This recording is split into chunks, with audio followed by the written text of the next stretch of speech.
अस्सलामुअलैकुम गाय। देखो इस वक्त हम जगड़ा इलाके में ज्वार काटने आए हुए हैं। ये हमज़ा बर की ज्वार काट ली है।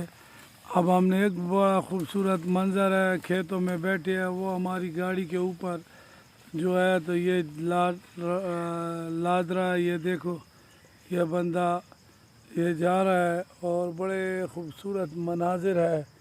यहाँ मैं भी बैठा हूँ, ये देखो। एक मिनट, ये देखो ये मैं भी बैठा हूँ और हम इधर अपनी भैंस के लिए जो है तो ये मकई काट के ले रहे हैं, क्योंकि आपको पता है कि हमने 4 से दूध लेते थे बाज़ार से, तो आधी प्याली मलाई नहीं निकलती थी। आप सोचो कि इसमें कितना पानी उन्होंने डाला होगा।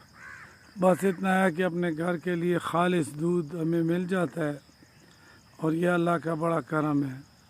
दोस्तों, मुर्गियाँ देसी घर में पालो, अपने लिए 1 बकरी या 2 बकरियाँ घर में पालो। इस तरह भैंस एक गाय हो गई कि आपको दूध भी खालिश मिले, अंडे भी खालिश मिले, मलाई भी खालिश मिले, तो इंशाअल्लाह आपकी सेहत जो है वो कभी ख़राब नहीं होगी। आप दिन ब दिन इंशाअल्लाह ग्रोथ करोगे और आपका एक एक बदन का पुर्जा माशाअल्लाह वो A1 हो जाएगा। बहुत बहुत शुक्रिया, बहुत बहुत मेहरबानी। आपका दुआ गो, आपका दोस्त।